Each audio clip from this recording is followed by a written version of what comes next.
A ditadura militar marcou a vida de muitos militantes da época com dor e sangue, mas nem por isso deixa de ser inspiração para novas gerações pela busca de seus ideais. E para relembrar estes fatos, será lançada hoje a exposição Direitos, a Memória e a Verdade, a ditadura militar no Brasil. Quem nos dá mais detalhes é o ministro dos Direitos Humanos, Paulo Vanuc. Bom dia, ministro. Bom dia, Olavo. Bom dia, Anne.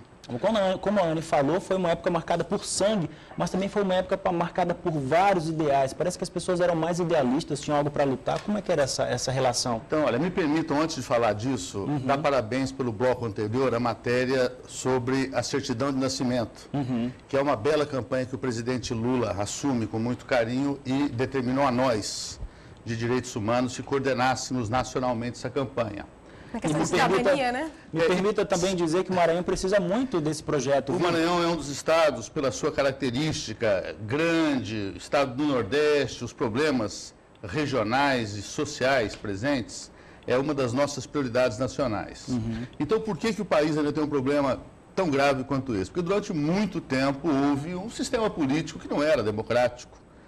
E, sobretudo, o período da ditadura militar de 64 a 85 foram 21 anos em que também o governo praticava violência, censurava, perseguia estudantes, reprimia, prendia, caçava mandatos, torturava, matava e fazia desaparecer corpos. Então, um desses desaparecidos, que é Rui Frazão, maranhense, será homenageado aqui hoje, um programa que também o presidente Lula determina, que é valorizar essas figuras, não como vítimas, mas como heróis. Aqueles lutadores que contribuíram para que o Brasil tenha hoje essa democracia, que é o único caminho para que o país consiga resolver os seus outros problemas. Então, a agenda hoje em São Luís é cheia. Nós começamos agora lá no Liceu Maranhense, onde Rui Frazão estudou, fez o curso médio, antes de fazer engenharia em Recife, e lá, perseguido por ser um líder estudantil, no famoso Ato 5 de 1968, teve de lutar na clandestinidade. Aqui ele tinha trabalhado com lavradores da região de Pindaré-Mirim e com o movimento de educação de base da Igreja Católica, que fazia programas de alfabetização. E naquela época se reprimia isso, se tinha medo de alfabetizar. Não podia ter consciência, não podia ter conhecimento, não ter consciência e não saber seus direitos, né? Ele, então, acabou sendo localizado numa feira de artesanato ali, Petrolina Juazeiro, a cidade do Rio São Francisco, de um lado é Pernambuco, do lado Bahia. Até hoje, os seus familiares não têm nem sequer o seu corpo, o direito sagrado de enterrar, de prantear os seus mortos. A sua viúva, Felícia, do Rio de Janeiro, estará aqui hoje e faremos essa homenagem. Em seguida, nós teremos uma sessão da Comissão de Anistia do Ministério da Justiça, que julgará vários casos de maranhense. E no final do dia, na OAB, nós teremos uma discussão sobre o Programa Nacional de Direitos Humanos 3, PNDH 3. E a abertura na Assembleia Legislativa de uma exposição de fotos que os espectadores, as espectadoras, então, estão convidados a visitar, vocês também, que em fotos lembra a ditadura, do período em que tanques cercaram e fecharam o Congresso Nacional até as diretas já, passando pelos comícios da Vila Euclides, da década de 80, não é isso? Início dos 80, o sindicalista Lula liderando greves operárias, o helicóptero do Exército sobrevoando, e o jovem que não viveu esse momento, sem tirar nessa homenagem ao Rui Frazão, líder estudantil, que houve uma juventude que abandonou situações familiares desconfortáveis, as melhores faculdades do Brasil, perspectivas de bons empregos, para lutar pelo ideal da liberdade, da democracia e da justiça. Eu falei no início, a inspiração de buscar, de lutar pelas suas ideias hoje em dia, né? Agora eu perguntaria, em relação aos direitos humanos, a gente vê que tem muita coisa a ser avançada, mas também tem muitos pontos positivos. O senhor pode listar alguns? O Brasil ele é um equilíbrio dessas duas coisas. Tem avanços, belos avanços, veja essa campanha da certidão.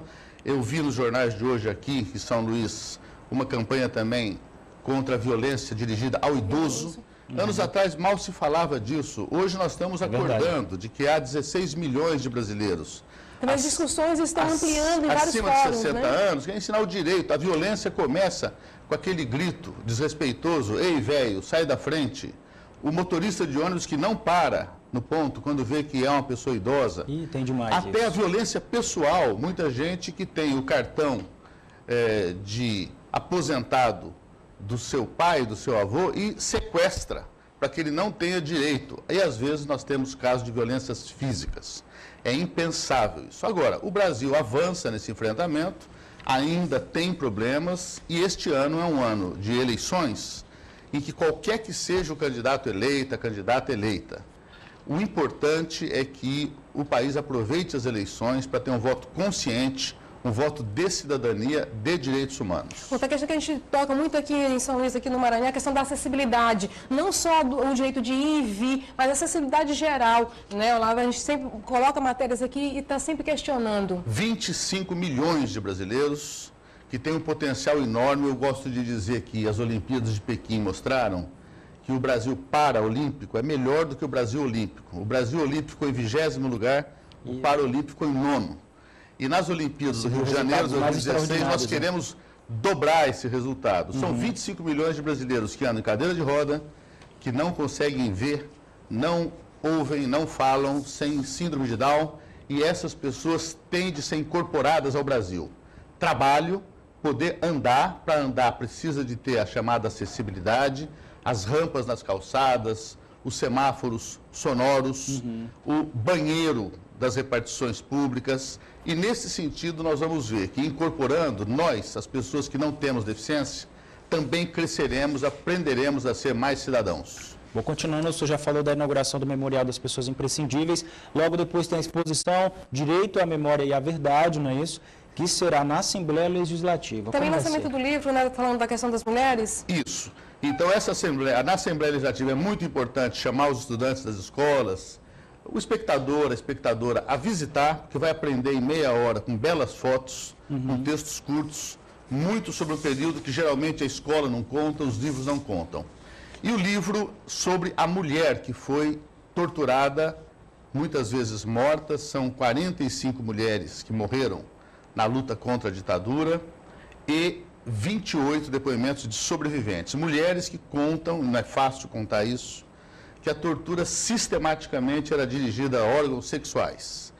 Começava com a história de tirar a roupa. E é muito importante conhecer isso, porque é conhecendo que o Brasil se prepara para não deixar acontecer de novo. E a juventude conhecendo seu passado para poder lutar por novos ideais, que como a gente fala, sempre existem novos ideais, não é isso, ministro? Sempre existem novos ideais de participação, de solidariedade. Vamos nos dar as mãos. E eu termino lembrando que essa campanha não tem nada de revanchismo ou de vingança. O que nós queremos é explicar e convencer as próprias Forças Armadas que são elas as principais interessadas nisso, para não deixar junto o joio e o trigo. Aquele militar honrado, dedicado ao país, à família, que vive com muitos sacrifícios, da Marinha, da Aeronáutica, do Exército, não tem nada a ver com aquela dúzia ou algumas dúzias de torturadores que mataram, torturaram, estupraram e praticaram torturas, inclusive contra crianças. Ok, conversamos com o ministro dos Direitos Humanos, Paulo Vanuc. Obrigado pela sua participação. Obrigado, Olavo. Obrigado. Obrigada. Vejo daqui a pouco o comércio registra aumento na procura de televisores. E ainda, problemas no sistema do Detran prejudica alunos de autoescolas. É um instante só, o Fala Maranhão volta depois do intervalo.